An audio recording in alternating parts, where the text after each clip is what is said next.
Going to be an odd video, this one, so apologies for that, but there's some stuff I needed to get published for people.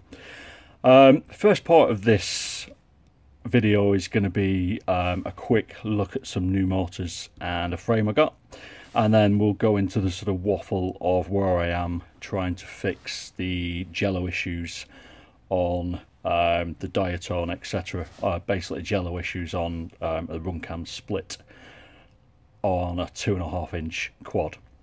So you can see on the right hand side, here's my little diatone. It's got a different canopy because I've been messing around with the original one, trying to fit in the revised run cam split. But we'll just put that aside for a second. Following my diatone video, I kind of thought it'd be quite fun to build another 2.5 inch quad, just really as a benchmark, because I didn't really have a lot of data on 2.5 inch quads. It's not a size that I've really paid any interest before. So I saw a frame which I really liked, which is this guy, which is the QuattroVolante Xeno frame, which is a 2.5 inch frame. Basically, because I already had a 20x20 flight control and ESC knocking around, and obviously the run cam split, which I pulled out of the diatone, I kind of had most of the components to do another 2.5 inch just as a temporary. So Banggood kindly sent me some new motors, and the motors I requested are these ones, which are the Geprc 1206, and I've got mine in this 6000 kV. I think they do a 4500 kV as well. And my thinking behind this was really, this frame is obviously a fair bit bigger than the little tiny diatone. It's a bit heavier, and I wanted a little bit more punch because of that. And the 1206 size I thought would be a really interesting size to try, because these guys weigh about 8.5 grams, so they're not going to be too heavy for a small frame like this, but they should throw out quite a bit of punch. So the Geprc motors are, I mean, clearly Geprc don't make them. They're probably made by Brother Hobby or someone like that. But they're super smooth little motors. Obviously we've got this sort of T mount for props like this, which just screw in. And in terms of performance, but on 3S they've got sort of tons of creamy power, but they feel quite leggy. The throttle feels quite long, probably because of the really high kV. So at some point I need to adjust my throttle curve to take into account that. On 4S, interestingly, they're super powerful. The little diatone, when I was testing this, was great on 3S, but on 4S it was all sort of high RPM but no additional power because of the weight. Whereas on this guy, rocking a 600 mAh 4S LiPo battery, this is a Kiro one, which is one of the lightest ones I can find. These motors throw out tons and tons of punch. Now, when I initially test flew this, it was the other day when it was super windy, 50-mile-an-hour winds, and when I was test flying it, I rammed it into a tree and basically broke this arm. So I glued it back together again, looked at the footage. I still had jello from the run cam split. So the other day, after a few modifications and trying different bits and bobs, I took it out again, and I think that I've sorted out the jello issue. However, in the crash which subsequently broke this arm again, I lost my SD card, so I can't even show you except for the DVR footage.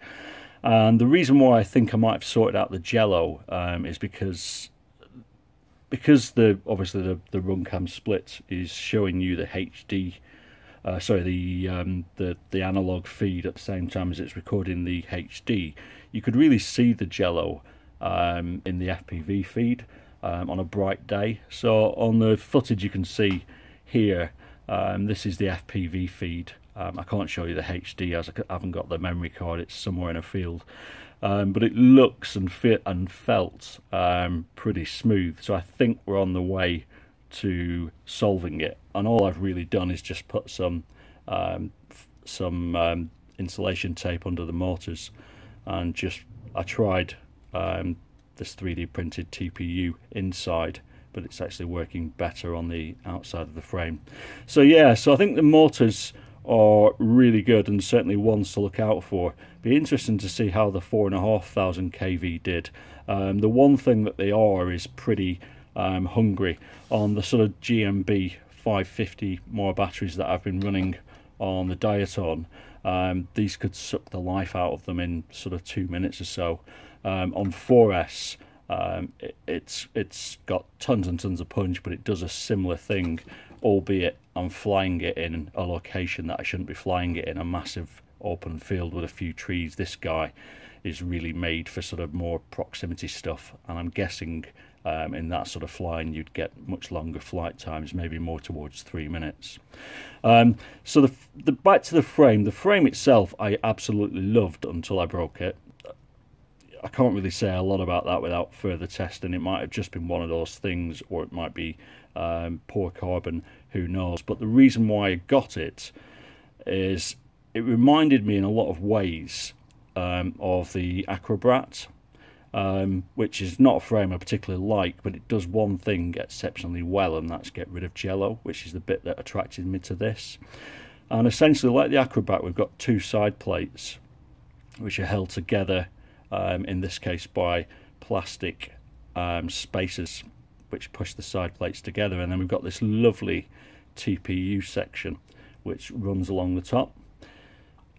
And I think the whole frame is really, really pretty. And at the back of my mind, because of this large opening we've got for the camera at the front, because I'm going to have a Foxeer mix on the way, or I've got a Foxeer mix on the way, I thought it'd be the perfect frame to try that out in.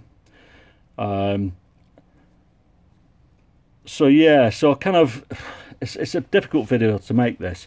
In terms of the jello, I haven't really solved it. I think I might be on the way to solving it, and the thing that seemed to make the biggest difference is props. When I initially flew this, I was flying the HQ 2.5 by 3.5 props, and I was suffering from jello, probably because of the major power that these motors have got. The same with the Diaton. When I switched down to 2.5 by 2.5 HQ props, that's when I felt jello disappear. But as I said, I can't show you because I haven't got the SD card anymore. It's in a field. So I think with these 2.5-inch guys, prop choice is going to be crucial.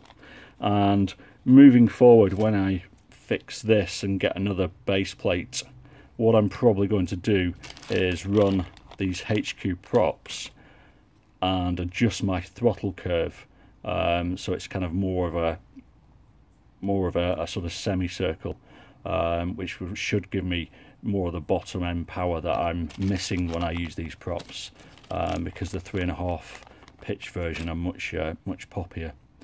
So yeah, so it's a great little frame. I'm disappointed because I bust mine.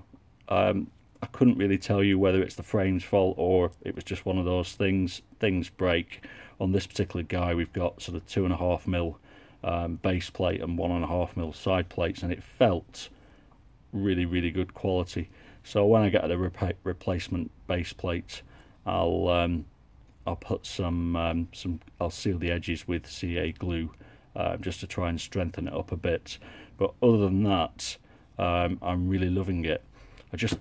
This jello issue is just really, really, really bugging me, and I suspect it's just a combination of tiny frames with powerful motors, or not a good combination for HD footage on these little cameras. You know, whether the Foxeer will be any better at coping with the jello or the Caddx Turtle, etc., I couldn't tell you without side-by-side testing, and I haven't really got any more time to sort of make videos on these guys.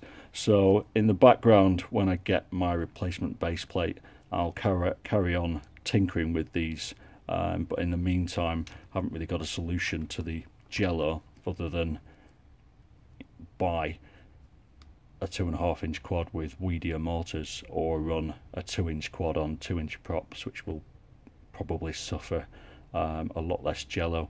So yeah, so in terms of the little Diaton, I've been running mine with the Foxeer Folco, which is just another this is just a normal FPV camera. I'm loving it in that format because it's so quick, and it's a ton of fun. But as someone who likes to sort of play around with HD footage and post HD footage, so wish I could do it with one of these guys. So yeah, so the battle goes on. Shout out to Geprc, because I think these mortars are really corking mortars. I thought these were pretty good, but the Geprc ones are super smooth. Maybe 4,500 kV would have been a better choice for 3S, but I don't have the luxury of testing both of them. So yeah, so that's kind of it from me. Bit of a disappointing video. Great motors, great frame. Is it strong enough? Who knows? Cheers guys. Thanks. Bye bye.